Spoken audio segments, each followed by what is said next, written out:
Oliver, and today we're going to talk about Deni Avdija being reported that he's going to be working out with Drew Hanlen this summer. We're going to talk about how his game can improve in a big year coming up for Deni, and then we're going to recap the Game 7 of the Eastern Conference Finals and do a quick prediction of the NBA Finals. Let's get to it.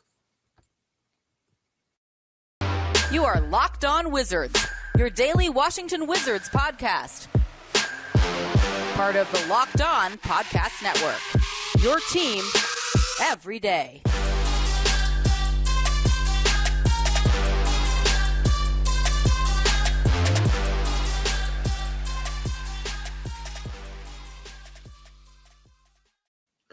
So I want to thank you guys for making Locked On Wizards your first listen every day. We are free and available wherever you get podcasts. Today's episode is brought to you by BetOnline. BetOnline has you covered this season with more props, odds, and lines than ever before. BetOnline when the game starts. All right, so just want to get to it. This was a report from Wizards Beat reporter Quentin Mayo on Twitter about 2 days ago. I hope everybody had a good Memorial Day weekend. I had a good weekend. Excuse me, once again, I just wanted to let you guys know that my son is on the way. His due date is July 4th, so that is during free agency. I just wanted to give you guys a heads up that I may be not making episodes for about 2 weeks. And I know that's a big time in the offseason. That's free agency. Free agency starts July 1st. The NBA draft is June 23rd. So the draft is quickly approaching. We are in June, which is my birthday month as well. But yeah, June 23rd is the draft. July 1st starts free agency. June 30th is the last day that Bradley Beal can accept the opt into that extension, which he 99% will not do that. But I just want to give you guys a heads up. But back to Wizards updates here and news. Wizards beat reporter Quentin Mayo tweets, Wizards third-year forward Deni Avdija will be training with NBA skills coach Drew Hanlen for a few weeks this offseason, sources tell him. Some notable full-time clients of Drew Hanlen are Joel Embiid, Bradley Beal, of course, Jason Tatum, who just was the Eastern Conference MVP. Drew Hanlen was at the game as well and took pictures with Jason Tatum. Joel Embiid, Zach Lavine, who's had a great career, multi-time All-Star. Jordan Clarkson, who's been a great six-man coming off the bench. But he was a good player for the Lakers as well. And R.J. Barrett for the Knicks, who's been a good, young, promising player his first 2 years. So, and then Quentin Mayo goes on to say that Deni Avdija played all 82 games last year in his sophomore campaign last season, averaging 8.4 points per game, 5.2 rebounds per game, and 2 assists per game. He shot 43% from the field, which is near below average, like right below average, and then 31% from behind the arc, behind the three-point line, which is definitely below average, which I really want to see Deni improve on that. One major focus of Deni Avdija's sessions with Hanlon will be shooting, I'm told. So that is the swing skill. Deni is not a 3-and-D guy or a catch-and-shoot guy that, he was, that they tried. Scott Brooks implemented him as a 3-and-D guy or catch-and-shoot, posted up in the corner, knock down threes, and play defense with Russell Westbrook and Bradley Beal having high usage. He's not that kind of guy. I think this past year, it was Enzo Jr., he did make it a point to have Deni as a secondary ball handler, as a secondary playmaker, where he can get the rebound and push with second units, and that's where Deni is at his best. And he got to start when Bradley Beal was out, Kyle Kuzma was out, and he got to showcase some more of his skill set. So, but he just has to do it when, Bradley Beal's on the court, Kuzma's on the court, it's Porzingis, when we have a full squad. That's when Deni has to be able to do that, So, but defensively, he was really good. He was really good defensively. Now, layups is something I want to see Drew Hanlen focus on. Drew Hanlen has trained like there's a long list of people. Bradley Beal, of course, Jason Tatum, or two of the biggest names: Joel Embiid, R.J. Barrett, Jordan Clarkson, just to name a few. Now, I do want to see Drew Hanlen focus on Deni's finishing around the rim. Deni shot 63% at the rim this year, which was below Howell Neto, who's 6 feet tall, below Ish Smith. So for Deni being 6'9", as how tall he is, that's something I want to see him improve on. The left hand dribbling. Quentin Mayo reported shooting. Deni needs to work on that left hand. He needs to work on dribbling with his left hand. Ball handling. Bradley Beal, when he first came into the league, I said this last episode or 2 episodes ago, Bradley Beal was not an elite ball handler by any means. He was more of a Ray Allen mold of coming off screens, John Wall feeding him, and finding him for open shots coming off screens. And then Bradley Beal got better handling the basketball, getting to the basket. Now, I wanted to do some background research just for people who didn't know who Drew Hanlen is. because, people bring him up, but they don't really talk about his basketball background. Actually, I've heard the name, of course, many years ago, seeing him train Bradley Beal back in like 2017, 2018, Joel Embiid back in 2017, 2018. But Drew Hanlen, actually, he played for Belmont University. Belmont University, they played, when he was on the team, he played against Georgetown when they had Otto Porter back in 2011, 2012. I just looked this up. And they lost to Georgetown in the first round of the NCAA tournament. Now, Drew Hanlen, you look at his numbers in college, they were pretty darn good. So this does give validation to, why he's become such a good trainer, because you feel like if you're going to be a trainer, you should definitely have, some good college, at least some, basketball background here. So Drew Hanlen, look at his college numbers. He's 5'11", 180 pounds. He had 6 points per game in his career. He averaged 10 points a game in his senior year, 4 assists and 4 rebounds. And look at the shooting numbers, which he's basically a trainer and a shooting coach.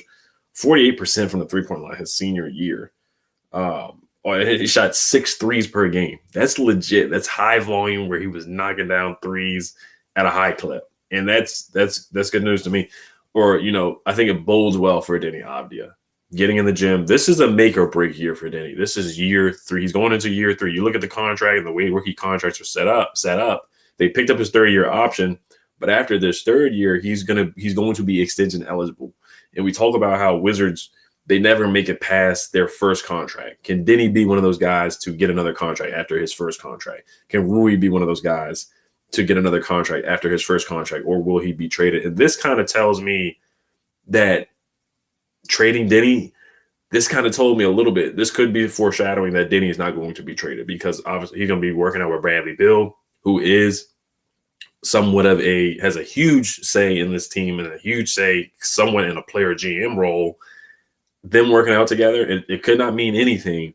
But at the same time, you look at it, this could mean that Deni is an untouchable on this roster, which in my opinion, if anybody's traded for an all-star kind of player, so be it. But this could show that they really are investing in developing Deni Avdija. This is on Deni's own. This is not a Wizards trainer, but this could show that, hey, he's working out with Bradley Beal.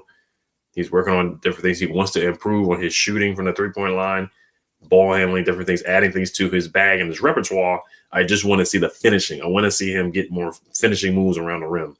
A lot of floaters, a lot of layups that he does. I want to see him finish through contact and finish through physicality. I do want to see him have some type of under the rim layup moves, or get in the weight room and get that athleticism up. This will be his first offseason without the virus. 2020 when he was drafted, he didn't have a real offseason. They had the virus. Not a lot of practices they were able to do. And then his second offseason, he had the fracture. He fractured his ankle. So he was out for a long period of time. So this will be his first offseason, his first real offseason. He will not be participating in the NBA Summer League, which I would like to see him do that. But he will be playing a FIBA basketball this summer with Israel. So that will be good for him. But I'm intrigued, and I want to bring up some numbers and, give Deni some praise defensively. And I do want to see some more things that I want to see him go over this offseason. But before we do get into that, this episode is brought to you by Bet Online. BetOnline.net is your number one source for all your betting stats and sports info. Find all of the latest sports developments, league reviews, and news, including this year's basketball playoffs and start of the Major League Baseball season. BetOnline is your continued source for all your sporting wagering information, from live betting to playoffs, esports, and more. Head to the website today or use your mobile device to learn more about the trends in action. BetOnline where the game starts. All right, so I did pick the Celtics. I picked the Heat to win. So me doing BetOnline, I would have lost money. So I don't know if you guys are going to listen to me too much on my predictions, but I think at the end of the show, I will get to my prediction of the finals. And I think if you want to listen to me for BetOnline, I think I got you guys. But and I want to get to some older mailbag questions that I didn't get to about Deni that some people asked. So I'll get to one real quick. This is from Area of MA. So he's on Twitter as ARIAVMA. He said, "What are your thoughts about the Deni trade rumors?" So there are no trade rumors. There are no trade. This was a Bleacher Report article that he sent to me via Twitter DMs, because I asked him, I was like, what trade rumor are you talking about? And he showed me a Bleacher Report article, and it said Deni Avdija for Killian Hayes. This is a projected trade that Bleacher Report, they do this every offseason. They've done a lot of mock trades so far, but that would be a lateral move. honestly, I wouldn't say we would get worse, but Killian Hayes, he's a guy that's struggling. He was drafted above Deni Avdija actually for the Pistons, and he's trying to find his way over there. They drafted Cade Cunningham. They're probably going to draft a big. We'll see if they draft someone like a Paolo, or if they go with Jaden Ivey or a Chet, if they're able to draft Chet, one of those bigs. But it will be interesting to see where the Pistons go. Killian Hayes, like I said, he hasn't shot the ball well either from three, just like Deni. And Killian has been solid defensively, but that would be a lateral move. There's no point in doing it. You might as well keep Deni, what you have. He's a better playmaker than Killian. Killian has some good ball handling skills, but he struggled to shoot from three. He struggled offensively so far. He has not lived up to being a top 6th pick or 7th pick of the draft at all. Deni Avdija, I think, so far has been more impactful for his team, for the Wizards. Defensively, he's been more impactful. And that brings me into some numbers that I did find over the weekend. These are some older stats, but this was in the middle of the season. This shows how impactful Deni Avdija was defensively for the Washington Wizards. When he was guarding Giannis, when he was guarding Brandon Ingram and guarding Jimmy Butler, all those elite offensively skilled players.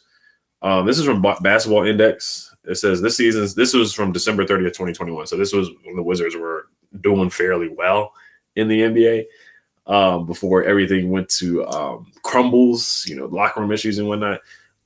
This is defensive positional versatility, defensive impact via defensive LeBron. Deni Avdija was number 1. Deni Avdija, Danny Green from the Sixers, Nicholas Batum from the Blazers, the Clippers, Herbert Jones from the Pelicans, and Andre Iguodala from the Warriors. To be mentioned in that same threshold or in that same group with those guys shows you how good defensively Deni Avdija was. Deni Avdija was on the top of that leaderboard. So it shows your versatility. Deni guarding 1 through 5, guarding point guards, shooting guards, 3s, 4s, centers. Deni does it all. Versatility. He gets down in the stance. He does have to stop using his body, fouling guys, but he's willing to guard and move his feet. Positions 1 through 5. And like I said, Andre Iguodala is known as an elite defender throughout his career. Herbert Jones was a really good defender for a rookie. Nicholas Batum has been known as a good defender, and Danny Green has been known as an elite 3-and-D player. Also, only one player in our chaser. This is from B-Ball Index as well. This stat came up on January 23rd, 2022. Only one player in our chaser defensive role has an A-grade on-ball defense rating this season. Deni Avdija has the best on-ball defense rating among players this year, not in point of attack or wing stop defensive roles. So what that means is, he's not the point guard. He's not a point guard. Point guards are at the point of attack. Our point guards this year at the point of attack were not good. There were more turntables until the second half of the year when Sato came in. So Denny's more of a wing guy. He's not a point of attack guy, or he was more of a help defender, coming off screens and helping guys out on the perimeter. So for him to be number 1, he had the best on-ball defense rating among players this year, not in point of attack or wing stop defensive roles. So that's high praise for Deni right there. Some numbers and metrics that show how good defensively he was. It just shows how good defensively he was. Let's see here. So there's another question about Deni that I wanted to get to as well here about his development. I thought this was a good question as well. So this is from Aaron the Man on YouTube. He said, could a scenario like this occur? Ted and Tommy understand that for Deni Avdija to make that leap, he needs to be traded to a developing team, a team that is known for doing this well, and actually put some effort into helping Deni get to that kind of team. Or will they keep him for just in case against Denny's personal development interests and requirements? So this is where I have a little pushback to some of what Aaron the Man said. I think the Wizards, they gave effort, of course, in developing Deni. The rookie year is about fit. And I talk about this all the time. Tommy Shepard being the GM, the evaluation of Deni. If you're going to build around Russell Westbrook and Bradley Beal at that time, I don't think you draft a secondary playmaker, a guy that needs the ball in his hands to be effective. When Russell Westbrook comes to the team, he's going to have a high usage rate. Bradley Beal's going to have a high usage rate.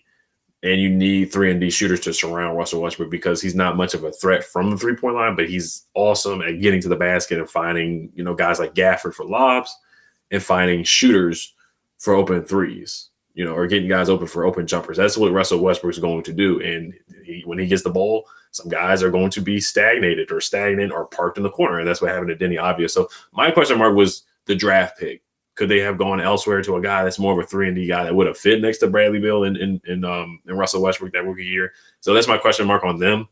That is somewhat of a red flag or somewhat of a mistake that I think they made. Obviously, they made their rookie year where it did stunt some of Deni's growth developmentally. That's that rookie year. And then his sophomore year, they made it a point for him to have the ball in his hands more than what he did last year. Now, the pushback I have is that Deni has to make layups. He has to finish around the rim. He has to get a left hand. And that is on him. That is on the coaching staff too, developing him as well. But at the same time, they can't go out there and make layups for him. They can't go out there and make him have a left hand. That's something that he's going to have to develop with Drew Hanlen. This is where people are getting excited. Like I said, contractually, he's going into this third year. And then after this third year, he's extension eligible. Right now, Rui Hachimura is extension eligible. Is he going to get an extension before this upcoming season? I don't see that happening.